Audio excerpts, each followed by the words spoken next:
Hello friends, कैसे हो आप लोग। मेरा नाम रितेश है और मैं आज आपके सामने फिर से एक नया वीडियो लेके आ गया। कोडिंग की दुनिया में आप सब लोगों का स्वागत है। कोडिंग की दुनिया में हम यहाँ पे अपना एक जावा कोर्स कर रहे हैं। जावा कोर्स के अंदर हम लोग फेज़ 2 के अंदर आ चुके हैं। फेज़ 2 के अंदर हम लोगों ने 2 टॉपिक्स को कवर कर लिया है यहाँ पे। आज के वीडियो में हम लोग थ्रेड सिंक्रोनाइजेशन के बारे में समझेंगे। थ्रेड्स को सिंक्रोनाइज करने के लिए जावा ने कुछ यूटिलिटी क्लासेस प्रोवाइड कर रखी हैं। ऐसी ही क्लासेस होती हैं आपके पास सीमाफोर, काउंटडाउन लैच, लॉक्स और एटॉमिक ऑपरेशंस। तो ये चारों कंसेप्ट्स को हम किस तरीके से यूज़ करते हैं थ्रेड्स को सिंक्रोनाइज करने के लिए हम लोग डिटेल में कवर करेंगे। इसके साथ साथ हम लोग यहाँ पे कोड भी लिखेंगे, तो आपको वीडियो पूरा एंड तक देखना है। तो चलिए अब इस वीडियो को स्टार्ट करते हैं। मल्टी थ्रेडिंग प्रोग्रामिंग वाले वीडियो में हम लोगों ने थ्रेड सिंक्रोनाइजेशन की प्रॉब्लम को समझा था। थ्रेड्स को आपस में सिंक्रोनाइज करने के लिए हम लोग सिंक्रोनाइज्ड कीवर्ड का यूज़ करते हैं। थ्रेड्स को वेट कराने के लिए हम लोग यहाँ पे वेट मेथड को कॉल करते हैं। वेटिंग थ्रेड्स को नोटिफाई करने के लिए हम लोग यहाँ पे नोटिफाई मेथड का यूज़ करते हैं। ये 3 अलग अलग कंसेप्ट्स को आपस में कंबाइन करके हम लोग थ्रेड्स को सिंक्रोनाइज कर सकते हैं, ठीक है। लेकिन इस तरीके से सिंक्रोनाइज करना थोड़ा सा कॉम्प्लेक्स होता है। हमें अपने प्रोग्राम में बहुत ही ज़्यादा ध्यान रखना पड़ता है कि हम लोग वेट या नोटिफाई को सही जगह पे यूज़ करें। अगर हम लोग वेट या नोटिफाई को सही जगह पे यूज़ नहीं करते हैं तो हमारा प्रोग्राम पूरा गलत हो जाएगा। जो एक्सपेक्टेड आउटपुट है वो हमें नहीं मिलेगा। अगर हम गलत जगह पे वेट या नोटिफाई कर देते हैं तो हमें यहाँ पे डेडलॉक की प्रॉब्लम भी देखने को मिलती है। डेडलॉक एक बहुत ही इंपॉर्टेंट कंसेप्ट है। आज के वीडियो में हम लोग उस पर फोकस नहीं करेंगे।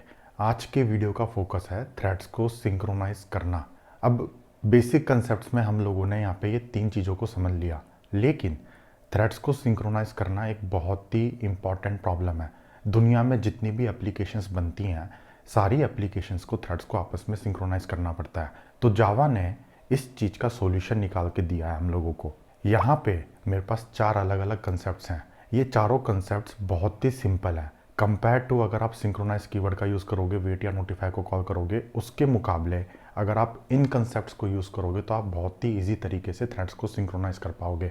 आज के वीडियो में जब हम लोग कोड लिख के देखेंगे तब आपको और क्लैरिटी मिल जाएगी। और एक बात मैं आपको यहाँ पे क्लियर करना चाहता हूँ, ये जितने भी कंसेप्ट्स के बारे में मैं यहाँ पे बात कर रहा हूँ ये आपको पूरे यूट्यूब पे कहीं पे भी नहीं मिलने वाला। अगर आप जावा प्रोग्रामिंग लैंग्वेज को यूज़ करके सॉफ्टवेयर डेवलपमेंट में करियर बनाना चाहते हो तो आपको इनके बारे में क्लैरिटी होनी चाहिए। स्पेशली फ्रेशर्स के लिए तो ये बहुत ही इंपॉर्टेंट है। इंटरव्यूज़ में भी इस टॉपिक पे बहुत क्वेश्चंस पूछे जाते हैं। तो हम लोग यहाँ पे चारों को अलग अलग तरीके से समझेंगे। चारों बिल्कुल अलग अलग है। स्टार्ट करते हैं हम लोग यहाँ पे सीमाफोर से। सीमाफोर्स जावा में एक क्लास है। इस क्लास का हम लोग ऑब्जेक्ट बना सकते हैं। सीमाफोर्स ऑब्जेक्ट को यूज़ करके हम लोग शेयर्ड रिसोर्सेज के एक्सेस को कंट्रोल करते हैं। तो अब इसका मतलब क्या हुआ, इसको समझते हैं। सबसे पहले तो शेयर्ड रिसोर्स क्या होता है। शेयर्ड रिसोर्स मतलब कि एक ऐसा रिसोर्स जिसको मल्टीपल थ्रेड्स एक्सेस करना चाह रहे हैं। यहाँ पे हमारे पास डाटा होता है बेसिकली। अब ये डाटा आपका वेरिएबल में भी हो सकता है, फाइल में भी हो सकता है, नेटवर्क कॉल के थ्रू भी आप डाटा को ला सकते हो, इसमें कोई दिक्कत नहीं है। लेकिन कहने का मतलब ये शेयर्ड रिसोर्स है। शेयर्ड मतलब कि एक साथ मल्टीपल थ्रेड्स इसको एक्सेस करना चाह रहे हैं। जब मैं यहाँ पे एक्सेस की बात कर रहा हूँ तो मेरे कहने का मतलब है रिसोर्स को मॉडिफाई करना। अगर मल्टीपल थ्रेड्स को रिसोर्स को रीड करना है तो उसमें सिंक्रोनाइजेशन की कोई प्रॉब्लम नहीं है। इमेजिन करो यहाँ पे मेरे पास एक वेरिएबल है जिसकी वैल्यू 10 है। तो अगर मल्टीपल थ्रेड्स को ये वेरिएबल की वैल्यू को रीड करना है तो कोई दिक्कत नहीं है, वो तो कर सकते हैं एक साथ। लेकिन अगर मल्टीपल थ्रेड्स को वेरिएबल की वैल्यू को मॉडिफाई करना है तो उस केस में हमें सिंक्रोनाइज करना पड़ेगा। अगर बहुत सारे थ्रेड्स एक साथ वेरिएबल की वैल्यू को मॉडिफाई करने जाएंगे तो वहाँ पे केओस क्रिएट हो जाएगा। तो मल्टीपल थ्रेड्स के एक्सेस को सिंक्रोनाइज करने के लिए सीमाफोर एक क्लास है, उसका ऑब्जेक्ट बना के हम उसको यूज़ करते हैं। तो कैसे करते हैं उसको समझते हैं। सबसे पहले मैं यहाँ पे न्यू कीवर्ड का यूज़ करके एक सीमाफोर क्लास का ऑब्जेक्ट बना सकता हूँ। जब मैं ऑब्जेक्ट बनाता हूँ तो कंस्ट्रक्टर में मुझे एक इंटीजर वैल्यू को पास करना पड़ता है। यहाँ पे ये जो नंबर है, ये नंबर का मतलब ये है कि एक साथ कितने थ्रेड्स एक्सेस कर पाएंगे, कितने थ्रेड्स को परमिशन है रिसोर्स को एक्सेस करने की। अगर मैं यहाँ पे वैल्यू 1 पास करता हूँ तो कहने का मतलब है एक टाइम पे एक ही थ्रेड एक्सेस कर सकता है। अगर मैं यहाँ पे वैल्यू 5 पास करता हूँ तो कहने का मतलब है एक टाइम पे 5 थ्रेड्स रिसोर्स को एक्सेस कर सकते हैं। ऐसे रिसोर्स को, जिस रिसोर्स को हम लोग सीमाफोर ऑब्जेक्ट यूज़ करके कंट्रोल कर रहे हैं, ठीक है। इसका ना एक एग्जाम्पल ले लेते हैं। यहाँ पे आप इमेजिन करो मेरे पास एक मेमोरी के अंदर वेरिएबल है जिसकी स्टार्टिंग में वैल्यू है 0। अब यहाँ पे मेरे पास एक थ्रेड है जो वैल्यू को इंक्रीमेंट कर रहा है। ओके, 0 1 2 3 इस तरीके से वो वैल्यू को इंक्रीमेंट कर रहा है। यहाँ पे मेरे पास एक दूसरा थ्रेड है जो वैल्यू को डिक्रीमेंट कर रहा है, जो भी करंट वैल्यू है उसमें से वो -1 कर देगा। ठीक है, तो ये दोनों थ्रेड्स एक वेरिएबल को एक्सेस कर रहा है। तो ये जो वेरिएबल है ये हमारा शेयर्ड रिसोर्स है। ठीक है, अब मैं क्या करूँगा, एक सीमाफोर का ऑब्जेक्ट बनाऊंगा। उस ऑब्जेक्ट के अंदर मैं कंस्ट्रक्टर में वैल्यू 1 पास कर दूंगा। कहने का मतलब है एक टाइम पे एक ही थ्रेड एक्सेस कर पाएगा। ओके, जब किसी थ्रेड को वेरिएबल को एक्सेस करना होगा उससे पहले उसको उसका परमिशन लेनी है, सीमाफोर की परमिशन लेनी है। परमिशन लेने के लिए यहाँ पे सीमाफोर क्लास के अंदर एक मेथड होता है एक्वायर। एक्वायर मेथड क्या करता है, जो भी थ्रेड उस मेथड को कॉल करता है उसको वो परमिशन दे देता है आगे बढ़ने के लिए। मतलब कि जिस लाइन पे मैंने एक्वायर कॉल करा है, अगर वहाँ पे परमिशन मिल जाती है तो वो आगे बढ़ जाएगा, नेक्स्ट लाइन को एग्जीक्यूट कर सकता है। जब वो नेक्स्ट लाइन को एग्जीक्यूट करेगा तो वहाँ पे वैल्यू को इंक्रीमेंट या डिक्रीमेंट कर देगा। ओके, एक बार जब किसी थ्रेड ने वेरिएबल की वैल्यू को चेंज कर दिया, उसको जो काम करना था वो उसने कर दिया, उसके बाद वो वहाँ पे रिलीज मेथड को कॉल करता है। रिलीज मेथड को कॉल करने का मतलब है कि उसने वहाँ पे रिसोर्स को एक्सेस छोड़ दिया। तो एक्वायर मेथड क्या करता है, हमने यहाँ पे कंस्ट्रक्टर में स्टार्टिंग में जो भी वैल्यू दी है उसको वो -1 से डिक्रीमेंट कर देगा। अगर हमने यहाँ पे कंस्ट्रक्टर में 1 दिया है तो वो -1 से डिक्रीमेंट कर देगा, तो वहाँ पे आ जाएगा 0। जब सीमाफोर क्लास के अंदर वेरिएबल की वैल्यू 0 होती है तो उसको कोई थ्रेड एक्सेस नहीं कर सकता। रिलीज मेथड क्या करता है, वेरिएबल की वैल्यू को वापस 1 से इंक्रीमेंट कर देता है। यहाँ पे वेरिएबल का मतलब ये वाला वेरिएबल नहीं है जो यहाँ पे काउंट है, नहीं, शेयर्ड रिसोर्स की बात नहीं कर रहा मैं। वेरिएबल मतलब कि कितने परमिशन अलाउड है। जब भी हम सीमाफोर क्लास का ऑब्जेक्ट बनाते हैं तो हम उसमें एक नंबर पास करते हैं। वो नंबर ऑफ परमिशंस होता है, कितने थ्रेड को एक साथ साइमल्टेनियसली एक्सेस अलाउड है। तो अगर यहाँ पे मैं 2 वैल्यू को पास करूँगा, कहने का मतलब है 2 थ्रेड्स एक साथ एक्वायर मेथड को कॉल कर सकते हैं। एक्वायर मेथड यहाँ पे हमारा ब्लॉक करता है। जब तक परमिशन उसको नहीं मिल जाती तब तक वो वहीं पे बैठा रहेगा, वो आगे नहीं बढ़ेगा। सीमाफोर क्लास के अंदर बस ये 3 ही चीज़ें होती हैं, पहले आपको ऑब्जेक्ट बनाना है, फिर एक्वायर करना है, फिर आपको रिलीज़ करना है। बस आपको एक बात का ध्यान रखना है कि ऑब्जेक्ट बनाते टाइम पे आप उसको जितनी भी वैल्यू पास करते हो उतने थ्रेड्स एक साथ एक्सेस कर सकते हैं, एक साथ एक्वायर मेथड को कॉल कर सकते हैं। ओके, अब हम इस चीज़ को कोड में लिख के समझते हैं। मैंने यहाँ पे अपनी आईडी ओपन कर ली है, आप भी करो और मेरे साथ कोड लिख के देखो। आईडी ओपन करने के बाद मेरे पास यहाँ पे सिंपल सी एक मेन क्लास है और मेन मेथड है। आज के दिन हम लोग मेन क्लास के अंदर कोई भी कोड नहीं लिखेंगे, तो इसके लिए मैं क्या करता हूँ, एक नया पैकेज बना लेता हूँ। पैकेज बनाने के लिए मैं यहाँ पे जाता हूँ, राइट क्लिक करता हूँ, न्यू पैकेज। पैकेज का नाम मैं यहाँ पे दे देता हूँ सीमाफोर्स। ठीक है, अब यहाँ पे मुझे सबसे पहले तो एक शेयर्ड रिसोर्स बनाना है, तो उसके लिए क्या करता हूँ, मैं एक नई क्लास बना लेता हूँ। वापस से आप यहाँ पे राइट क्लिक करो, न्यू जावा क्लास। क्लास का नाम मैं दे देता हूँ शेयर्ड रिसोर्स।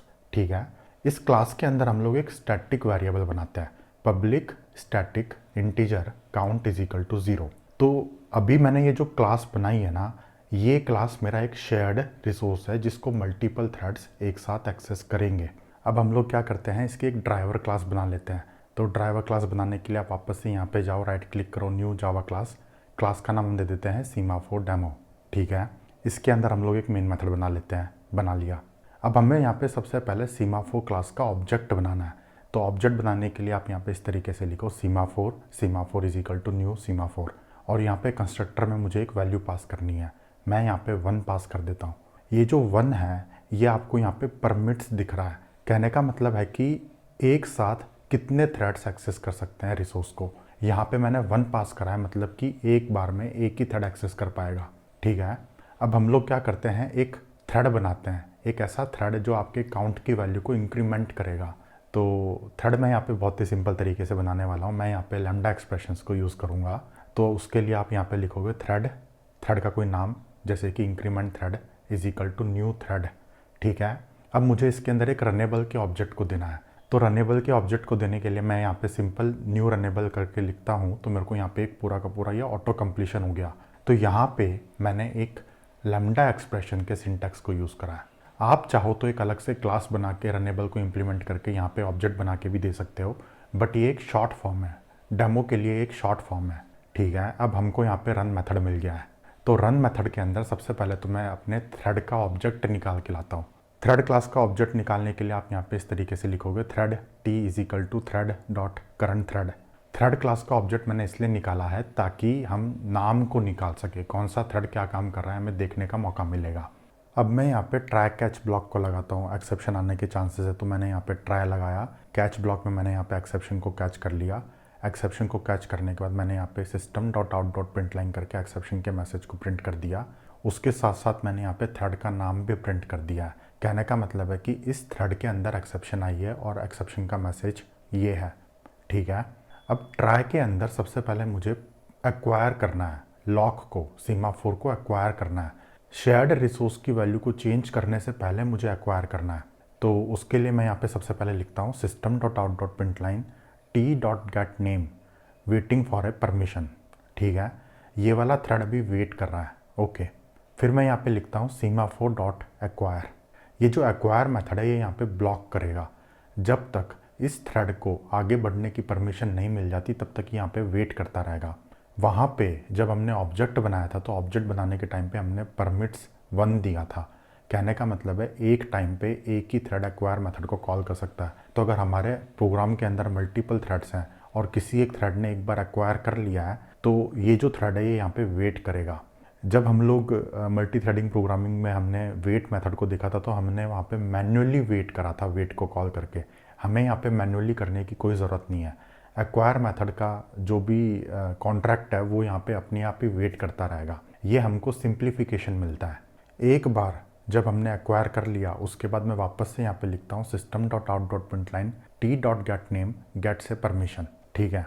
अब मैं यहाँ पे लूप चलाता हूँ for integer I is equal to 0, I is less than 5, I plus plus. Loop के अंदर मैं शेयर्ड रिसोर्स के काउंट की वैल्यू को इंक्रीमेंट करता हूँ। ये मेरे पास एक इंक्रीमेंट वाला थ्रेड है तो यहाँ पे मैं क्या करता हूँ shared resource dot count is equal to shared resource dot count plus 1। मैंने वैल्यू को एक बार इंक्रीमेंट कर दिया। इंक्रीमेंट करने के बाद मैं वापस से यहाँ पे सिस आउट करके लिख देता हूँ कि T dot get name value is this. ये वाले थ्रेड की अभी करंट वैल्यू ये है, ओके। यहाँ पे हम लोग सिस आउट इसलिए कर रहे हैं ताकि जब हम प्रोग्राम को रन करें तो आपको आउटपुट दिखता रहे कि कौन सा थ्रेड क्या काम कर रहा है। इसके बाद मैं यहाँ पे थ्रेड को स्लीप कर देता हूँ। 1 सेकंड के लिए मैंने यहाँ पे थ्रेड को स्लीप कर दिया। स्लीप मैंने इसलिए किया है ताकि दूसरे थ्रेड को चलने का मौका मिल सके। ये वाला थ्रेड स्लीप हो जाएगा तो दूसरा थ्रेड चल सकता है, लेकिन वो चलेगा ना तब भी कोई फ़र्क नहीं पड़ेगा क्योंकि सीमाफोर का एक्सेस तो हमारे पास है, हम लोगों ने एक्वायर कर रखा है। अभी हम जब प्रोग्राम को रन करेंगे तो आपको ये चीज़ आउटपुट में दिखने वाली है। फिर मैं यहाँ पे सबसे बाहर निकल के अब मुझे सीमाफोर को रिलीज़ करना है। तो रिलीज़ करने से पहले मैं यहाँ पे सिस आउट करके लिख देता हूँ कि ये वाला थ्रेड अभी रिलीज़ कर रहा है, ठीक है। इसके बाद मैं यहाँ पे रिलीज़ मेथड को कॉल करता हूँ सीमाफोर डॉट रिलीज़, ओके। तो ये पूरे थ्रेड के अंदर कहानी क्या है? कहानी सिर्फ इतनी सी है कि जो शेयर्ड रिसोर्स है उस रिसोर्स को मुझे मॉडिफाई करना है। तो रिसोर्स को मॉडिफाई करने के लिए मैंने यहाँ पे सिंपल लूप चला रखा है 0 से लेके 5 तक। तो वहाँ पे वो 5 बार उसको इंक्रीमेंट करेगा। लेकिन रिसोर्स को चेंज करने से पहले मैंने यहाँ पे सीमाफोर को एक्सेस एक्वायर करा है और जब मैंने रिसोर्स को चेंज कर दिया उसके बाद मैंने एक्सेस को रिलीज़ कर दिया। यही इंपॉर्टेंट कंसेप्ट है जो मैं आपको समझाना चाह रहा हूँ। पहले हमने ऑब्जेक्ट बनाया, सीमाफोर का ऑब्जेक्ट बनाया, उसमें हमने वैल्यू 1 पास कर रखी है। एक टाइम पे एक ही थ्रेड एक्वायर कर सकता है। उसके बाद मैंने एक थ्रेड बनाया, थ्रेड के अंदर मैंने सबसे पहले एक्वायर करा, फिर मैंने वैल्यू को मॉडिफाई करा, फिर मैंने रिलीज़ कर दिया, ओके। तो ये मेरे पास एक थ्रेड है। अब मैं क्या करता हूँ एक दूसरा थ्रेड बनाता हूँ। यहाँ पे दूसरा थ्रेड बनाने से पहले एक काम और करते हैं हम लोग, यहाँ पे थ्रेड का नाम सेट कर देते हैं। तो आप यहाँ पे थ्रेड के वेरिएबल के ऊपर सेट नेम को कॉल करो और इस थ्रेड का नाम मैंने सेट कर दिया इंक्रीमेंट थ्रेड, ओके। अब हम लोग यहाँ पे एक डिक्रीमेंट वाला थ्रेड बनाते हैं जो वैल्यू को डिक्रीमेंट करता जाएगा। तो उसका कंसेप्ट भी बिल्कुल सेम है। जिस तरीके से हमने यहाँ पे इंक्रीमेंट थ्रेड बनाया है उसी तरीके से हम लोग यहाँ पे डिक्रीमेंट थ्रेड बनाते हैं। सबसे पहले मैं यहाँ पे लिखता हूँ thread decrement thread is equal to new thread, ठीक है। अब इसके अंदर मुझे रनेबल के ऑब्जेक्ट को देना है। रनेबल के ऑब्जेक्ट को देने के लिए मैं यहाँ पे सिंपल न्यू रनेबल करके लिखता हूँ। ये ऑटो कंप्लीट हो जाएगा, हमको यहाँ पे रन मेथड मिल जाएगा, ओके। अब इस रन मेथड के अंदर सबसे पहले मैं थ्रेड का ऑब्जेक्ट निकाल के लाता हूँ। ऑब्जेक्ट इसलिए निकाल रहा हूँ ताकि मैं नेम को प्रिंट कर सकूँ। तो ऑब्जेक्ट निकालने के लिए आप यहाँ पे thread T is equal to thread dot current thread, okay. अब इसके अंदर हम लोग डिक्रीमेंट वाला लूप चलाते हैं। हम 5 बार वैल्यू को डिक्रीमेंट करेंगे। तो इस चीज़ को भी हमें यहाँ पे ट्राई कैच में लिखना पड़ेगा। तो सबसे पहले मैं यहाँ पे ट्राई लिखता हूँ, नीचे जाके मैं कैच लिखता हूँ। कैच के अंदर मैंने एक्सेप्शन को कैच कर लिया और कैच की बॉडी के अंदर मैं यहाँ पे सिस आउट करके लिख देता हूँ कि ये वाले थ्रेड के अंदर ये वाली एक्सेप्शन आई है, ओके। सिंपल सा एक मैंने मैसेज प्रिंट कर दिया, थ्रेड का नाम भी प्रिंट कर दिया वहाँ पे। अब ट्राई के अंदर सबसे पहले मुझे सीमाफोर को एक्सेस लेना है। तो एक्सेस लेने के लिए सबसे पहले मैं क्या करता हूँ, सिस आउट करके लिख देता हूँ कि ये वाला थ्रेड परमिशन का वेट कर रहा है। ओके, फिर मैं यहाँ पे सीमाफोर के ऊपर एक्वायर मेथड को कॉल करता हूँ। ठीक है, फिर मैं वापस से यहाँ पे सिस आउट करके लिख देता हूँ कि इस वाले थ्रेड को यहाँ पे परमिशन मिल गई है। ठीक है, अब मैं यहाँ पे लूप चलाता हूँ, for integer i is equal to 0, i is less than 5, i plus plus. Loop के अंदर सबसे पहले मैं क्या करता हूँ, शेयर्ड रिसोर्स के अंदर जो काउंट है उसकी वैल्यू को -1 से डिक्रीमेंट कर देता हूँ। कर दिया मैंने। वैल्यू को डिक्रीमेंट करने के बाद मैं यहाँ पे सिस आउट करके लिख देता हूँ कि करंट वैल्यू कितनी है। मैंने यहाँ पे थ्रेड का नाम लिखा और करंट वैल्यू लिख दी मैंने यहाँ पे। फिर इसके बाद मैं इस वाले थ्रेड को भी 1 सेकंड के लिए स्लीप कर देता हूँ। ठीक है, मैंने इसको स्लीप कर दिया और सबसे लास्ट में बाहर निकल के मैं यहाँ पे रिलीज़ कर देता हूँ लॉक को। तो रिलीज़ करने के लिए आप यहाँ पे रिलीज़ मेथड को कॉल करो। मेथड को कॉल करने से पहले मैं यहाँ पे सिस आउट करके लिख देता हूँ कि ये वाले थ्रेड ने यहाँ पे रिलीज़ कर दिया है परमिशन। ठीक है, फिर हम लोग यहाँ पे थ्रेड का नाम सेट कर देते हैं। Decrement thread dot set name को मैंने कॉल किया और इसके अंदर वैल्यू पास कर दी डिक्रीमेंट थ्रेड। अब मैं यहाँ पे दोनों थ्रेड को स्टार्ट कर देता हूँ। दोनों पे मैंने यहाँ पे स्टार्ट मेथड कॉल कर दिया। फिर मैं यहाँ पे दोनों थ्रेड को ज्वाइन कर देता हूँ। ज्वाइन मैंने इसलिए किया है ताकि आगे की लाइन तभी प्रिंट हो जब दोनों थ्रेड का काम खत्म हो जाए। इसके बाद मैं यहाँ पे system dot out dot print line करके लिखता हूँ कि मेन थ्रेड कंप्लीट। ठीक है, तो हमने यहाँ पे 2 थ्रेड बनाए। एक थ्रेड आपका वैल्यू को इंक्रीमेंट कर रहा है, दूसरा वाला थ्रेड आपकी वैल्यू को डिक्रीमेंट कर रहा है। दोनों थ्रेड के अंदर हमने यहाँ पे स्लीप मेथड को कॉल कर रखा है। तो स्लीप का मतलब ये हुआ कि वो वाला थ्रेड सो जाएगा और उतने टाइम तक कोई दूसरा थ्रेड चल सकता है। लेकिन अगर वो कोई दूसरा थ्रेड चलेगा भी ना तो भी वो कुछ काम नहीं कर पाएगा रिसोर्स के ऊपर, क्योंकि हमने उसको परमिशन नहीं दिया। पहले एक थ्रेड ने सीमाफोर को कॉल करके एक्वायर कर लिया एक्सेस। तो एक बार जब भी किसी थ्रेड ने एक्वायर कर लिया तो जब तक वो रिलीज नहीं करेगा तब तक दूसरे वाले थ्रेड के पास कोई एक्सेस नहीं होगा। तो हम यहाँ पे सबसे पहले एक्वायर कर रहे हैं। एक्वायर करने के बाद हम लोग यहाँ पे लूप चलाते हैं। लूप के अंदर हम लोग रिसोर्स की वैल्यू को चेंज करते हैं और उसके बाद हम लोग रिलीज करते हैं। तो जो भी थ्रेड पहले एक्वायर कर लेगा वो अपना काम पहले ख़त्म करेगा, उसके बाद ही दूसरे वाले थ्रेड को एक्वायर करने का मौका मिलेगा और काम करने का मौका मिलेगा। सीमाफोर का कंसेप्ट यही है। आपको ऑब्जेक्ट बनाना है।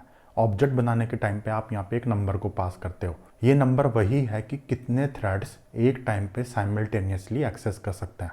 अगर मैंने यहाँ पे 1 को पास करा है मतलब कि अब मेरे पास इंक्रीमेंट और डिक्रीमेंट थ्रेड है। दोनों थ्रेड में से कोई भी एक थ्रेड एक टाइम पे काम कर पाएगा। अगर इंक्रीमेंट काम कर रहा है तो डिक्रीमेंट वाला नहीं कर पाएगा, डिक्रीमेंट वाला काम कर रहा है तो इंक्रीमेंट वाला नहीं कर पाएगा।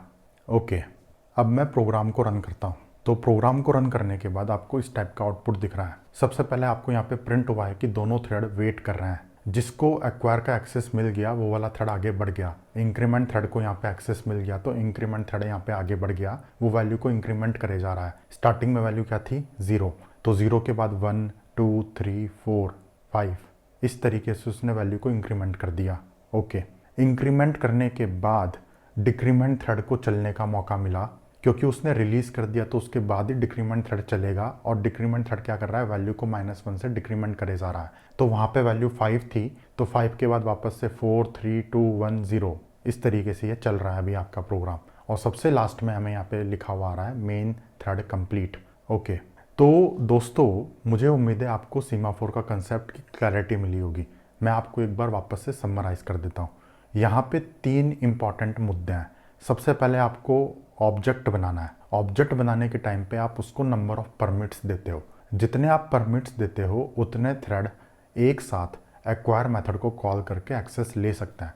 हमने यहाँ पे 1 परमिट दिया है, मतलब एक टाइम पे एक ही थ्रेड एक्वायर मेथड को कॉल कर पाएगा।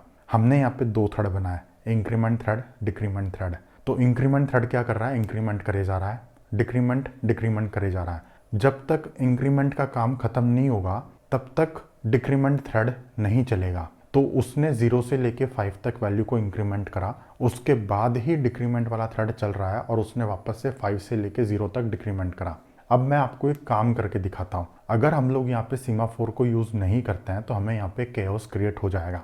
तो एक काम करते हैं, जो भी मैं ये एक्वायर और रिलीज़ कर रहा हूँ इसको मैं यहाँ पे कमेंट कर देता हूँ। मैंने यहाँ पे कमेंट करा, यहाँ पे भी कमेंट कर दिया, दोनों थ्रेड के अंदर मैंने कमेंट कर दिया। तो अब दोनों थ्रेड के पास बराबर चलने का मौका है, कोई भी एक टाइम पे चल सकता है।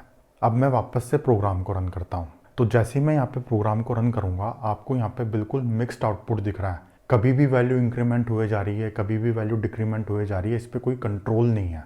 तो मैंने आपको कहा था शेयर्ड रिसोर्स के एक्सेस को कंट्रोल करने के लिए हम लोग सीमाफोर को यूज़ करते हैं। सीमाफोर को यूज़ करने का तरीका यही है, आप उसके ऑब्जेक्ट को बनाओ, उसके बाद एक्वायर कॉल करो, एक्वायर को कॉल करने के बाद आप उसके अंदर जो भी काम करना है आप वो काम करो और सबसे लास्ट में आप रिलीज़ कर दो।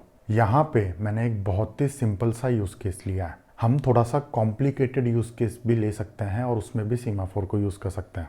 अभी आपको याद होगा मल्टी थ्रेडेड प्रोग्रामिंग के अंदर हम लोगों ने प्रोड्यूसर कंज्यूमर प्रॉब्लम को देखा था। प्रोड्यूसर कंज्यूमर प्रॉब्लम को इम्प्लीमेंट करने के लिए हमने यहाँ पे सिंक्रोनाइज कीवर्ड का यूज़ किया था, वेट का यूज़ किया था, नोटिफाई का यूज़ किया था। एक काम करते हैं, वहाँ पे मैंने जो भी कोड लिखा था ना वो सारा का सारा कोड मैं यहाँ पे एक बार कॉपी पेस्ट कर देता हूँ। जावा 24 वाला वीडियो था, उस वीडियो के अंदर प्रोड्यूसर कंज्यूमर का जो भी कोड है वो यहाँ पे मैंने कॉपी पेस्ट कर दिया। इसके अंदर हमारे पास दो क्लासेज हैं। एक तो हमारे पास क्यू है, जिस क्यू के अंदर प्रोड्यूसर प्रोड्यूस कर रहा है और कंज्यूमर कंज्यूम कर रहा है। तो दो अलग अलग थ्रेड्स हैं, वो दोनों थ्रेड्स सेम क्यू के ऑब्जेक्ट पे काम कर रहे हैं। और एक हमारे पास यहाँ पे दूसरी क्लास है, इसका ड्राइवर प्रोग्राम। ओके, तो यहाँ पे अगर मैं एक बार क्यू को ओपन करता हूँ तो आप यहाँ पे देखो हमारे पास एक प्रोड्यूस मेथड है। प्रोड्यूस मेथड के अंदर हम लोग यहाँ पे सबसे पहले तो सिंक्रोनाइज्ड कीवर्ड का यूज़ कर रहे हैं, उसके बाद हम लोग यहाँ पे वेट और नोटिफाई का यूज़ कर रहे हैं। ठीक है, तो हम लोग इस वाले यूज़ केस के लिए भी सीमाफोर को यूज़ कर सकते हैं। इसके अंदर हमें यहाँ पे दो सीमाफोर के ऑब्जेक्ट की ज़रूरत होगी, एक प्रोड्यूसर के लिए, एक कंज्यूमर के लिए। तो हम लोग ज़रा इसको इम्प्लीमेंट करते हैं। अभी हमने यहाँ पे जो सिंक्रोनाइज्ड वेट और नोटिफाई को यूज़ कर रखा है, हमें इसको करने की कोई ज़रूरत नहीं होगी, आप देखते जाओ। सबसे पहले मैं यहाँ पे अपनी क्यू क्लास के अंदर दो वेरिएबल डिफाइन करता हूँ, private semaphore, semaphore consumer, private semaphore, semaphore producer. तो एक मेरे पास कंज्यूमर के लिए सीमाफोर है, कंज्यूमर के एक्सेस को सिंक्रोनाइज करने के लिए। एक मेरे पास प्रोड्यूसर वाला सीमाफोर है, प्रोड्यूसर के एक्सेस को सिंक्रोनाइज करने के लिए। अब मैं यहाँ पे एक कंस्ट्रक्टर बनाता हूँ, कंस्ट्रक्टर के अंदर दोनों को ले लेता हूँ। दिस कीवर्ड का यूज़ करके मैं वेरिएबल को असाइन कर देता हूँ। ठीक है, अब हम लोग यहाँ पे प्रोड्यूस मेथड के अंदर आते हैं। प्रोड्यूस मेथड के अंदर सबसे पहले मैंने यहाँ पे सिंक्रोनाइज्ड लिखा हुआ है, कोई ज़रूरत नहीं है, आप इसको हटा दो। मैंने यहाँ पे इसको हटा दिया। फिर मैंने यहाँ पे वेट कर रखा है, तो हमें यहाँ पे वेट करने की भी कोई ज़रूरत नहीं है, आप इसको भी हटा दो। अब हमें यहाँ पे सबसे पहले वैल्यू को प्रोड्यूस करने से पहले प्रोड्यूसर का एक्सेस लेना है। तो प्रोड्यूसर का एक्सेस लेने के लिए आप यहाँ पे लिखो सीमाफोर प्रोड्यूसर डॉट एक्वायर। उसके बाद हमने यहाँ पे वैल्यू को प्रोड्यूस करा, फिर हमने यहाँ पे नोटिफाई को कॉल कर रखा है, हमें इसकी भी ज़रूरत नहीं है, आप इसको भी हटा दो, कोई दिक्कत नहीं है। एक बार जब हमने वैल्यू को प्रोड्यूस कर दिया, उसके बाद हम लोग कंज्यूमर को रिलीज़ कर देते हैं। तो उसके लिए आप यहाँ पे सबसे लास्ट में लिखोगे सीमाफोर कंज्यूमर डॉट रिलीज। ठीक है, तो यहाँ पे दो सीमाफोर के ऑब्जेक्ट हैं। प्रोड्यूस करने के टाइम पे हमने यहाँ पे प्रोड्यूसर का एक्सेस लिया, वैल्यू को प्रोड्यूस किया और कंज्यूमर को रिलीज कर दिया। हमने यहाँ पे कंज्यूमर को इसलिए रिलीज करा है ताकि प्रोड्यूस होने के बाद कंज्यूमर चल सके। अब हम लोग यहाँ पे कंज्यूम मेथड के अंदर आते हैं। कंज्यूम मेथड के अंदर हमने यहाँ पे सबसे पहले सिंक्रोनाइज्ड लिखा हुआ है, कोई ज़रूरत नहीं है, इसको हटा देते हैं। फिर हम यहाँ पे वेट कर रहे हैं, तो हमें यहाँ पे वेट करने की भी कोई ज़रूरत नहीं है, आप इसको भी हटा दो। और कंज्यूम मेथड के अंदर हमें यहाँ पे कंज्यूमर का एक्सेस लेना है, तो सीमाफोर कंज्यूमर डॉट एक्वायर। फिर हमने यहाँ पे वैल्यू को कंज्यूम कर लिया, उसके बाद हमने यहाँ पे नोटिफाई कर रखा है, तो हमें नोटिफाई करने की भी कोई ज़रूरत नहीं है, आप नोटिफाई को भी हटा दो। ओके, हमने यहाँ पे कंज्यूम कर लिया। कंज्यूम करने के बाद हमें यहाँ पे प्रोड्यूसर को नोटिफाई करना है, तो प्रोड्यूसर को नोटिफाई करने के लिए आप यहाँ पे लिखो सीमाफोर प्रोड्यूसर डॉट रिलीज। तो कंज्यूम मेथड के अंदर हम क्या कर रहे हैं, सबसे पहले कंज्यूमर का एक्सेस ले रहे हैं, वैल्यू को कंज्यूम कर रहे हैं, फिर प्रोड्यूसर को रिलीज कर रहे हैं। प्रोड्यूस मेथड के अंदर हम क्या कर रहे हैं, सबसे पहले प्रोड्यूसर का एक्सेस ले रहे हैं, वैल्यू को प्रोड्यूस कर रहे हैं, फिर कंज्यूमर का रिलीज कर रहे हैं। तो ये थोड़ा सा उल्टा चल रहा है, ऐसा ही होना चाहिए एक्चुअल में। तो जब तक वैल्यू प्रोड्यूस नहीं हुई है कंज्यूमर कंज्यूम नहीं कर सकता। तो पहले हमने वैल्यू को प्रोड्यूस किया, कंज्यूमर को रिलीज कर दिया। जैसे ही हमने कंज्यूमर को रिलीज किया, कंज्यूमर अपना काम करना शुरू कर देगा। कंज्यूमर के काम के बाद हमने प्रोड्यूसर को रिलीज कर दिया, तो प्रोड्यूसर वापस प्रोड्यूस कर देगा। तो ये टू एंड फ्रो इस तरीके से घूमता रहेगा। अब हम लोग अपने ड्राइवर प्रोग्राम के अंदर आते हैं। यहाँ पे हमारे पास एक प्रोड्यूसर कंज्यूमर क्लास है। इस क्लास के अंदर हम लोग क्यू का ऑब्जेक्ट बना रहे हैं। अब आप यहाँ पे ध्यान से देखोगे तो यहाँ पे हमें एरर दिख रही है, क्योंकि हमें यहाँ पे कंस्ट्रक्टर में दो सीमाफोर के ऑब्जेक्ट को पास करना है। तो हम यहाँ पे पहला सीमाफोर का ऑब्जेक्ट बनाते हैं, semaphore consumer is equal to new semaphore. इसके अंदर मुझे यहाँ पे वैल्यू 0 को रखना है। अभी क्यों रखना है अभी मैं आपको बताता हूँ। फिर हम लोग यहाँ पे प्रोड्यूसर का सीमाफोर बनाते हैं, तो semaphore producer is equal to new semaphore, और इसके अंदर मैं यहाँ पे 1 पास कर देता हूँ। ठीक है, तो स्टार्टिंग में प्रोड्यूसर के पास 1 परमिट है, कंज्यूमर के पास 0 परमिट है। क्यों? इसीलिए क्योंकि सबसे पहले प्रोड्यूसर को चलने का मौका मिलना चाहिए। जैसे ही हम प्रोग्राम को रन करेंगे हमारी क्यू बिल्कुल एम्प्टी है, तो वहाँ पे कंज्यूमर को चलने का कोई मतलब ही नहीं है। जब तक प्रोड्यूसर वैल्यू को प्रोड्यूस नहीं करेगा हमें कंज्यूमर को नहीं चलाना। तो स्टार्टिंग में प्रोड्यूसर के पास एक परमिट है, कंज्यूमर के पास 0 परमिट है। तो सबसे पहले आपका प्रोड्यूसर वाला थ्रेड चलेगा और वो क्या करेगा, परमिट को एक्वायर कर लेगा, वैल्यू को प्रोड्यूस कर देगा, फिर कंज्यूमर को रिलीज कर देगा। तो जैसे ही वो कंज्यूमर को रिलीज कर देगा उसके पास एक परमिट आ जाएगा, तो फिर वहाँ पे वैल्यू कंज्यूम हो जाएगी। जैसी वैल्यू कंज्यूम होगी वहाँ पे वापस से परमिट 0 आ जाएगा, फिर हम लोग प्रोड्यूसर को रिलीज कर देंगे। हो सकता है सुनने में कॉम्प्लेक्स लगे, आप मेरे साथ यहाँ पे कोड लिख के देखोगे तो आपको बहुत ही सिंपल लगेगा। मैं आपको बार बार कह रहा हूँ जो भी कोड मैं यहाँ पे लिख रहा हूँ आपको मेरे साथ लिख के देखना है। आप एक बार कोड लिख के देखो, अगर उसके बाद भी आपको समझ में नहीं आता तो आप नीचे कमेंट सेक्शन में पोस्ट करके बताओ, ठीक है। अब हम लोग यहाँ पे प्रोग्राम को रन करते हैं। तो जैसे ही मैंने यहाँ पे प्रोग्राम को रन करा आपको ये वाला आउटपुट दिख रहा है। सबसे पहले एक वैल्यू प्रोड्यूस हुई है, उस वैल्यू को कंज्यूमर ने कंज्यूम करा, फिर दूसरी वैल्यू प्रोड्यूस हुई है, उसको कंज्यूमर ने कंज्यूम करा, ठीक है।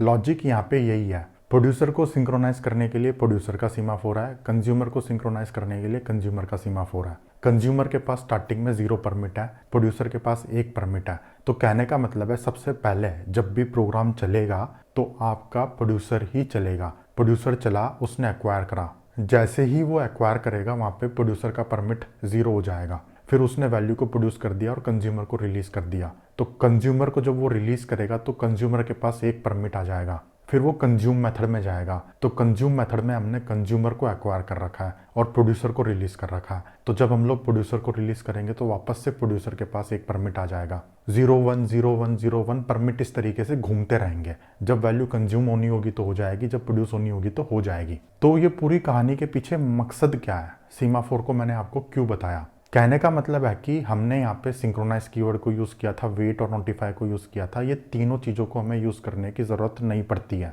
सीमाफोर एक यूटिलिटी क्लास है जो जावा ने बना रखी है। सीमाफोर क्लास को यूज़ करके हम इजीली मैनेज कर सकते हैं। कभी कभी ना वेट और नोटिफाई को यूज़ करने में थोड़ा सा कॉम्प्लिकेटेड लगता है। तो अभी हमने यहाँ पे ना तो सिंक्रोनाइज कीवर्ड को लगाया, ना वेट को लगाया, ना नोटिफाई को लगाया। हमने सीमाफोर ऑब्जेक्ट्स के थ्रू एक्सेस सिंक्रोनाइज करा है। वहाँ पे जब हम लोग शेयर्ड रिसोर्स वाला एग्जांपल देख रहे थे वहाँ पे भी हमने 2 अलग अलग थ्रेड को बनाया था और वहाँ पे एक्वायर और रिलीज करा था। उस केस में भी हमने ना तो सिंक्रोनाइज किया था, ना वेट किया था, नोटिफाई किया था। Acquire method by default wait करता रहता है। जब तक परमिशन रिलीज नहीं होती एक्वायर मेथड वहाँ पे ब्लॉक करेगा और वहीं पे बैठा रहेगा आपका थ्रेड। अब हम लोग आगे बढ़ते हैं और यहाँ पे हमारे पास नेक्स्ट कंसेप्ट है काउंट डाउन लैच। तो ये क्या होता है, ये भी सिंक्रोनाइज करने के ही काम आता है लेकिन ये थोड़ा सा अलग है। इसको किस तरीके से यूज़ करते हैं हम उसको समझते हैं। काउंट डाउन लैच का कंसेप्ट क्या है। कभी कभी क्या होता है ना कि आपको किसी एक थ्रेड को वेट कराना होता है जब तक कुछ स्पेसिफिक नंबर ऑफ इवेंट्स ना हो जाए। तो उसके लिए हम लोग यहाँ पे काउंट डाउन लैच का यूज़ करते हैं। ये जावा में एक क्लास होती है, आप इस क्लास का इस तरीके से ऑब्जेक्ट बनाते हो। न्यू कीवर्ड यूज़ करके हमने ऑब्जेक्ट बना लिया और यहाँ पे कंस्ट्रक्टर के अंदर हम एक वैल्यू पास करते हैं। ये वैल्यू नंबर ऑफ इवेंट्स हैं। जब तक आपके 5 इवेंट कंप्लीट नहीं हो जाएंगे तब तक आपका लैच ओपन नहीं होगा, और जब तक आपका लैच ओपन नहीं होगा तब तक जो भी थ्रेड लैच पे वेट कर रहा है वो वहाँ पे वेट करता रहेगा। फिर इस क्लास के अंदर एक मेथड होता है अवेट। अवेट मेथड लैच के ओपन होने का वेट करता है। तो यहाँ पे हमने वैल्यू 5 पास कर रखी है। जब तक 5 इवेंट नहीं हो जाएंगे तब तक वो वाला थ्रेड वेट करेगा जिसने अवेट मेथड को कॉल करा है। इवेंट को सिग्नल करने के लिए हमारे पास यहाँ पे एक और मेथड होता है काउंट डाउन, ठीक है। तो यहाँ पे 2 इंपॉर्टेंट मेथड्स हैं और एक कंस्ट्रक्टर है, बस इतनी सी कहानी है। तो काउंट डाउन मेथड को कॉल करके आप इवेंट को सिग्नल करते हो। तो इमेजिन करो हमने यहाँ पे 5 वैल्यू पास कर रखी है, तो अगर मैं एक बार काउंट डाउन को कॉल करूंगा तो वो 5 से 4 हो जाएगा, 2 बार कॉल करूंगा तो वो 4 से 3 हो जाएगा, अगर 5 बार कॉल करूंगा तो वो वहाँ पे 5 से 0 हो जाएगा। तो जैसे ही वो वहाँ पे 0 होगा आपका लैच ओपन हो जाएगा, और एक बार जब लैच ओपन हो जाएगा उसके बाद जो भी थ्रेड अवेट मेथड का वेट कर रहा है वो वहाँ पे आगे बढ़ जाएगा, वो वहाँ पे चलने लग जाएगा। हम इस चीज़ को ना एक बार ज़रा कोड में लिख के समझते हैं। मैंने यहाँ पे अपनी आईडी ओपन कर ली है, आप भी करो। आईडी ओपन करने के बाद मैं यहाँ पे सबसे पहले एक नया पैकेज बना लेता हूँ। पैकेज बनाने के लिए आप यहाँ पे जाओ, राइट क्लिक करो, न्यू पैकेज। पैकेज का नाम हम यहाँ पे दे देते हैं काउंट डाउन लैच। ओके, अब हम इसके अंदर एक डेमो क्लास बनाते हैं। वापस से आप यहाँ पे राइट क्लिक करो, न्यू जावा क्लास। क्लास का नाम हम यहाँ पे दे देते हैं count down latch demo. Okay, अब हम लोग इसके अंदर मेन मेथड बनाते हैं। बना लिया।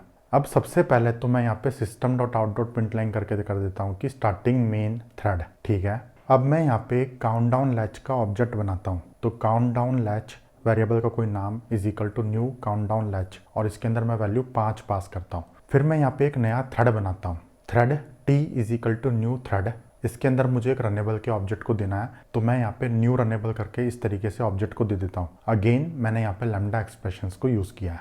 अब यहाँ पे हमें एक रन मेथड मिल गया, तो हम लोग रन मेथड को इम्प्लीमेंट करते हैं। रन मेथड के अंदर मैं यहाँ पे एक सिंपल सा लूप चलाता हूँ। For integer i is equal to 0, i is less than 5, i plus plus. Loop के अंदर सबसे पहले मैं i की वैल्यू को प्रिंट करता हूँ। मैंने यहाँ पे i की वैल्यू को प्रिंट कर दिया। इसके बाद मैं यहाँ पे लैच जो मैंने ऑब्जेक्ट बनाया है उसके ऊपर मैं काउंट डाउन मेथड को कॉल करता हूँ। ठीक है, ये हमारा यहाँ पे थ्रेड कंप्लीट हो चुका है। अब मैं यहाँ पे इस थ्रेड को स्टार्ट कर देता हूँ। ठीक है, मैंने थ्रेड को स्टार्ट कर दिया। अब मैं क्या करता हूँ, लैच के ऊपर अवेट मेथड को कॉल करता हूँ, और अवेट मेथड को कॉल करने के बाद मैं यहाँ पे सिस्टम डॉट आउट डॉट प्रिंटलाइन करके लिखता हूँ मेन थ्रेड कंप्लीट। ओके, तो कंसेप्चुअली लॉजिकली यहाँ पे मैंने किस टाइप का कोड लिखा है। यहाँ पे मैंने एक लैच का ऑब्जेक्ट बनाया है और उसके अंदर मैंने नंबर ऑफ इवेंट्स को 5 दिया है। तो कहने का मतलब है जब तक 5 इवेंट नहीं हो जाते, जिस लाइन के ऊपर मैंने अवेट मेथड को कॉल करा है वो वहाँ पे ब्लॉक रहेगा। तो जो दूसरा वाला थ्रेड है उस थ्रेड के अंदर मैं 5 बार काउंट डाउन कर रहा हूँ। तो एक मेरा मेन थ्रेड है, एक मेरा दूसरा थ्रेड है, दोनों थ्रेड सेम लैच के ऑब्जेक्ट के ऊपर काम कर रहे हैं। जहाँ पे मैंने अवेट करा है वो वहाँ पे ब्लॉक रहेगा जब तक कि दूसरा वाला थ्रेड 5 बार सिग्नल नहीं दे देता। सिग्नल देने के लिए वहाँ पे हम लोगों ने काउंट डाउन मेथड को यूज़ करा है। तो लूप के अंदर 5 बार काउंट डाउन होगा। जैसे ही 5 बार काउंट डाउन खत्म हो गया, ये जो अवेट मेथड है ये आगे बढ़ जाएगा, और इसके अंदर हमने जो आगे लाइन लिखी हुई है वो लाइन हमें यहाँ पे सबसे लास्ट में प्रिंट होगी। अब हम प्रोग्राम को रन करते हैं। तो जैसे ही मैं यहाँ पे प्रोग्राम को रन करूंगा, सबसे पहले हमें यहाँ पे दिख रहा है starting main thread. Main thread मेरा स्टार्ट हो गया। उसके बाद मेरे को यहाँ पे दूसरा वाला थ्रेड रन होते हुए दिख रहा है। वैल्यू इज इक्वल टू 0, 1, 2, 3, 4, इस तरीके से मैं यहाँ पे वैल्यू दिख रही। 5 बार मैंने यहाँ पे काउंट डाउन मेथड को कॉल करके लैच वाले ऑब्जेक्ट को सिग्नल दे दिया। तो जैसे ही वहाँ पे वो लैच ओपन हुआ, जो मेन थ्रेड अवेट मेथड पे वेट कर रहा था वो आगे बढ़ गया, और सबसे लास्ट में हमें यहाँ पे प्रिंट होते हुए दिख रहा है मेन थ्रेड कंप्लीट। ओके, तो लैच का कंसेप्ट ना बहुत ही सिंपल है। कहने का मतलब है जितने नंबर ऑफ इवेंट्स आपको चाहिए आप उतने नंबर आप कंस्ट्रक्टर में पास कर दो, और उतनी बार आपको सिग्नल करना पड़ेगा। काउंट डाउन मेथड को यूज करके हम लोग सिग्नल करते हैं। काउंट डाउन मेथड क्या करता है, वैल्यू को 1 से डिक्रीमेंट कर देता है। जैसे ही वहाँ पे वैल्यू 0 होती है आपका लैच ओपन हो जाता है, और एक बार जब लैच ओपन हो जाता है उसके बाद जो अवेट मेथड है वो आगे बढ़ जाता है। वहाँ पे जो भी थ्रेड अवेट मेथड को कॉल करके वेट कर रहा है वो आगे बढ़ जाएगा। ठीक है, अगर आप यहाँ पे ध्यान से देखोगे तो हमने यहाँ पे कोई जॉइन मेथड को यूज़ नहीं किया है, तो भी मेरा यहाँ पे मेन थ्रेड वेट कर रहा है। ना हमने यहाँ पे सिंक्रोनाइज किया, ना वेट किया, ना नोटिफाई किया, ना ज्वाइन किया, कुछ भी नहीं किया। हमने यहाँ पे एक सिंपल यूटिलिटी क्लास है काउंट डाउन लैच, उस क्लास को यूज़ किया हमने, और उसके अंदर 2 ही मेथड्स हैं। एक आपके पास काउंट डाउन मेथड है, एक आपके पास अवेट मेथड है। ठीक है दोस्तों, अगला कंसेप्ट है हमारे पास लॉक का कंसेप्ट। लॉक बेसिकली अल्टरनेट होता है सिंक्रोनाइज कीवर्ड का। हम सिंक्रोनाइज करके भी बेसिकली लॉक को ही लेते हैं। तो लॉक भी उसी प्रिंसिपल पे काम करता है जिस प्रिंसिपल पे आपका सिंक्रोनाइज्ड कीवर्ड काम करता है। सिंक्रोनाइज्ड कीवर्ड आपके म्यूचुअल एक्सक्लूजन के प्रिंसिपल पे काम करता है, तो सेम प्रिंसिपल पे आपका लॉक वाला कंसेप्ट भी चलता है। तो लॉक हमारे पास जावा के अंदर एक इंटरफेस होता है। ठीक है, इस इंटरफेस के अंदर 3 इंपॉर्टेंट मेथड्स हैं। सबसे पहला यहाँ पे एक मेथड होता है लॉक। लॉक मेथड को कॉल करके आप लॉक का एक्सेस ले लेते हो। जिस थ्रेड ने भी लॉक मेथड को कॉल करा है उस थ्रेड को एक्सेस मिल गया। ठीक है, लॉक मेथड यहाँ पे वेट करेगा। जब तक लॉक का एक्सेस अवेलेबल नहीं है तब तक वो वाला थ्रेड यहाँ पे वेट करता रहेगा। उसको 1 सेकंड लगे, 1 मिनट लगे, कोई फर्क नहीं पड़ता, वो वाला थ्रेड यहाँ पे वेट करता रहेगा। जब हम लोग सिंक्रोनाइज्ड को यूज़ करते हैं तो वहाँ पे हमें मैन्युअली वेट करना पड़ता है। लॉक क्लास को यूज़ करके हमें मैन्युअली वेट करने की कोई ज़रूरत नहीं है, ये फंक्शनैलिटी वहाँ पे बिल्ट इन है। फिर हमारे पास यहाँ पे एक दूसरा मेथड होता है try lock. Try lock method क्या करता है, लॉक का एक्सेस लेने का ट्राई करता है। ट्राई लॉक मेथड आपका एक बुलियन रिटर्न करता है। अगर एक्सेस अवेलेबल होता है तो ट्रू मिल जाता है, अगर लॉक का एक्सेस अवेलेबल नहीं होता है तो हमें फॉल्स मिलता है। लेकिन ये वाला मेथड आपका वेट नहीं करता, तुरंत रिटर्न आ जाता है। लॉक जो मेथड है वो आपका वेट करता रहेगा। जब तक लॉक का एक्सेस अवेलेबल नहीं है वो वहाँ पे वेट करता रहेगा। लेकिन ट्राई लॉक मेथड आपका तुरंत रिटर्न आ जाएगा, 1 सेकंड के लिए भी वेट नहीं करेगा ये। अगर लॉक का एक्सेस अवेलेबल है तो आपको ट्रू मिल जाएगा, नहीं तो आपको फॉल्स मिलेगा। ठीक है, फिर हमारे पास यहाँ पे एक तीसरा मेथड होता है अनलॉक। अनलॉक मेथड को कॉल करके आप लॉक के एक्सेस को रिलीज कर देते हो। ठीक है, अब जो लॉक होता है ना, लॉक आपका एक इंटरफेस है। तो इस इंटरफेस को इम्प्लीमेंट करने के लिए आपके पास एक क्लास होती है री एंट्रेंट लॉक। ये सबसे कॉमनली यूज्ड क्लास है। और भी 2-3 क्लासेस हैं जो लॉक को इम्प्लीमेंट करती है, लेकिन जो सबसे कॉमनली यूज्ड क्लास है वो है री एंट्रेंट लॉक। री एंट्रेंट लॉक सेम म्यूचुअल एक्सक्लूजन के प्रिंसिपल पे चलता है। जिस थ्रेड ने पहले लॉक को कॉल कर दिया उसको लॉक का एक्सेस मिल गया। जब तक वो वाला थ्रेड लॉक को रिलीज नहीं करेगा अनलॉक मेथड को कॉल करके, तब तक बाकी सारे थ्रेड्स आपके वेट करते रहेंगे। तो इस चीज को हम लोग जरा एक बार कोड में लिख के समझते हैं। एक काम करता हूँ, सबसे पहले मैं यहाँ पे एक नया पैकेज बना लेता हूँ। पैकेज बनाने के लिए आप यहाँ पे जाओ, राइट क्लिक करो, न्यू पैकेज। पैकेज का नाम हम दे देते हैं लॉक्स। अभी मल्टी थ्रेडिंग वाले वीडियो में हम लोगों ने काउंटर का एग्जाम्पल देखा था, तो वो जो सेम काउंटर का एग्जाम्पल है वो सेम कोड को मैं यहाँ पे कॉपी पेस्ट कर देता हूँ। मैंने यहाँ पे कॉपी पेस्ट कर दिया। तो यहाँ पे हमारे पास 3 क्लासेस हैं। एक हमारे पास थ्रेड है, काउंटर थ्रेड, जो वैल्यू को इंक्रीमेंट करे जा रहा है, 10,000 बार वैल्यू को इंक्रीमेंट कर रहा है। आपको यहाँ पे कोड दिख रहा है, ठीक है। एक हमारे पास यहाँ पे ड्राइवर प्रोग्राम है। ये ड्राइवर प्रोग्राम क्या करता है, 2 थ्रेड बनाता है और दोनों थ्रेड्स सेम आपके काउंटर क्लास पे काम कर रहे होते हैं, ठीक है। एक हमारे पास यहाँ पे काउंटर क्लास है। काउंटर क्लास के अंदर हमारे पास एक मेथड है इंक्रीमेंट। इंक्रीमेंट मेथड क्या करता है, काउंट की वैल्यू को 1 से इंक्रीमेंट कर देता है, ठीक है। अगर आप यहाँ पे ध्यान से देखोगे तो हमने यहाँ पे सिंक्रोनाइज्ड कीवर्ड का यूज़ किया है और हमने यहाँ पे एक लॉक के ऑब्जेक्ट को बनाया है। तो कहने का मतलब है जिस थ्रेड को लॉक का एक्सेस है वही थ्रेड आपके काउंट की वैल्यू को इंक्रीमेंट कर सकता है। तो एक बार ज़रा हम इस प्रोग्राम को रन करके देखते हैं। हम अगर इस प्रोग्राम को रन करके देखेंगे तो हमें यहाँ पे करेक्ट 20,000 वैल्यू दिख रही है। हमने 2 थ्रेड बनाए, एक थ्रेड उसको 10,000 बार इंक्रीमेंट कर रहा है, दूसरा वाला थ्रेड उसको फिर से 10,000 बार इंक्रीमेंट कर रहा है। अब मैं आपको एक काम करके दिखाता हूँ। अगर मैं यहाँ पे सिंक्रोनाइज्ड को यूज़ नहीं करता, इसको मैं हटा देता हूँ पूरे कोड को, तो अब ये कोड आपका सिंक्रोनाइज नहीं हुआ। तो दोनों थ्रेड्स क्या करेंगे, इस वैल्यू को इंक्रीमेंट करने की कोशिश करेंगे। तो वहाँ पे आइडियली होना चाहिए 20,000, हमें 20,000 नहीं मिलेगा। मैं एक बार वापस से प्रोग्राम को रन करता हूँ। तो मैंने यहाँ पे प्रोग्राम को रन करा, हमें यहाँ पे 20,000 से कम वैल्यू दिख रही है, ठीक है। तो अब हमें यहाँ पे सिंक्रोनाइज को भी यूज़ नहीं करना, तो हम यहाँ पे लॉक ऑब्जेक्ट को यूज़ कर सकते हैं। जो लॉक इंटरफेस है उसके री एंट्रेंट क्लास को यूज़ करके देखते हैं। तो मैंने यहाँ पे ये जो ऑब्जेक्ट लॉक बना रखा है, इसकी जगह पे मैं यहाँ पे लिख देता हूँ private final lock, lock is equal to new reentrant lock, ठीक है। अब इंक्रीमेंट मेथड के अंदर मैं क्या करता हूँ, काउंट की वैल्यू को इंक्रीमेंट होने से पहले मैं यहाँ पे लॉक का एक्सेस ले लेता हूँ। लॉक का एक्सेस लेने के लिए मैं यहाँ पे लॉक ऑब्जेक्ट के ऊपर लॉक मेथड को कॉल करूँगा, ठीक है। तो मुझे यहाँ पे लॉक का एक्सेस मिल गया। लॉक का एक्सेस लेने के बाद मैं यहाँ पे वैल्यू को इंक्रीमेंट कर रहा हूँ, ठीक है। उसके बाद मैं क्या करता हूँ, लॉक को रिलीज कर देता हूँ। तो रिलीज करने के लिए आप यहाँ पे अनलॉक मेथड को कॉल करो, ठीक है। तो जो सिंक्रोनाइज है उसी तरीके से काम करेगा ये। जिस लाइन पे मैंने लॉक का एक्सेस लिया है उसके आगे की जितनी भी लाइनें हैं वो सारी सिंक्रोनाइज की तरह चलेंगी, और सबसे लास्ट में मैंने यहाँ पे अनलॉक को कॉल करके एक्सेस रिलीज कर दिया। तो एक टाइम पे एक ही थ्रेड आपके काउंट की वैल्यू को इंक्रीमेंट कर पाएगा, ओके। अब हम लोग वापस से प्रोग्राम को रन करते हैं। तो जैसे ही मैंने यहाँ पे प्रोग्राम को रन करा, आपको यहाँ पे करेक्ट वैल्यू दिख रही है 20,000। 2 थ्रेड बनाए हैं हम लोगों ने, आप चाहे कितने भी थ्रेड बना लो आपको उतनी ही वैल्यू दिखेगी। Lock basically same synchronize keyword का एक अल्टरनेटिव है। आप सिंक्रोनाइज को यूज़ करना चाहो तो कर सकते हो, अगर आप लॉक को यूज़ करना चाहो तो कर सकते हो। Lock basically additional functionality provide करता है। किस लाइन पे लॉक लेना है, किस लाइन पे अनलॉक करना है, फिर से लॉक लेना है, फिर से अनलॉक करना है, ये आपके हाथ में होता है, ओके। अब हम लोग आगे बढ़ते हैं और आज के वीडियो का सबसे लास्ट कंसेप्ट है एटॉमिक ऑपरेशंस। इसको समझते हैं ये क्या कहानी है। मैं यहाँ पे एक सिंपल सा कोड लिखता हूँ, count is equal to count plus 1। तो टेक्निकली यहाँ पे हो क्या रहा है, यहाँ पे बेसिकली मैं काउंट की वैल्यू को 1 से इंक्रीमेंट कर रहा हूँ। तो देखा जाए तो ये 2 ऑपरेशन है। पहले आप काउंट की वैल्यू को रीड करोगे, उसके ऊपर आप +1 करोगे और वापस से वैल्यू को काउंट वेरिएबल में असाइन करोगे, ठीक है। एटॉमिक ऑपरेशन का कंसेप्ट ये कहता है कि यहाँ पे टेक्निकली 2 ऑपरेशंस हैं, वो सिंगल ऑपरेशन की तरह चलें। वैल्यू को रीड करना और वैल्यू को अपडेट करना सिंगल एटॉमिक ऑपरेशन की तरह चले।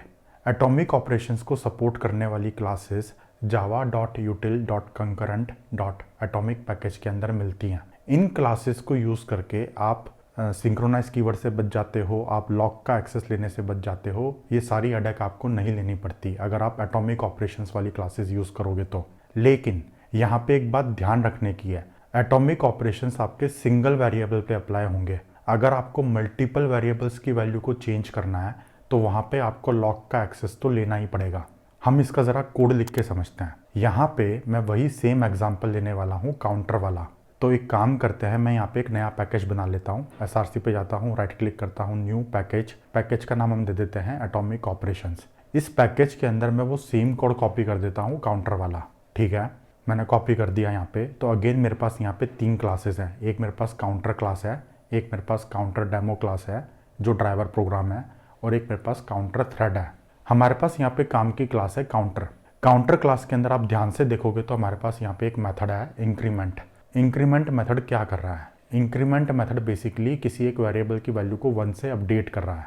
तो हमें यहाँ पे लॉक का एक्सेस लेना पड़ रहा है, फिर हम वैल्यू को अपडेट कर रहे हैं, फिर हम लॉक को रिलीज कर रहे हैं। तो सिंगल वेरिएबल पे काम करने के लिए हम लोग यहाँ पे एटॉमिक ऑपरेशंस वाली क्लासेस को यूज़ कर सकते हैं। ऐसी ही हमारे पास एक क्लास होती है एटॉमिक इंटीजर। तो यहाँ पे मैंने जो काउंट वेरिएबल बनाया है ये मेरा इंटीजर है, तो इसको चेंज करके मैं यहाँ पे इसको एटॉमिक इंटीजर कर देता हूँ। वेरिएबल का कोई नाम is equal to new atomic integer, और कंस्ट्रक्टर में मैंने इसकी इनिशियल वैल्यू पास कर दी 0। ठीक है, अब मैं इंक्रीमेंट मेथड के अंदर आता हूँ। इंक्रीमेंट मेथड के अंदर मैंने यहाँ पे जो लॉक का एक्सेस ले रखा है इसको लेने की कोई ज़रूरत नहीं है, मैं ये सारे कोड को डिलीट कर देता हूँ। ठीक है, मुझे यहाँ पे लॉक वाले ऑब्जेक्ट की भी कोई ज़रूरत नहीं है, मैं इसको भी डिलीट कर देता हूँ। ठीक है, अब मुझे इस वैल्यू को इंक्रीमेंट करना है। वैल्यू को इंक्रीमेंट करने के लिए हमारे पास एक मेथड होता है इंक्रीमेंट एंड गेट। तो मैं यहाँ पे एटॉमिक इंटीजर के ऊपर इंक्रीमेंट एंड गेट को कॉल करता हूँ। ठीक है, और मुझे कुछ नहीं करना।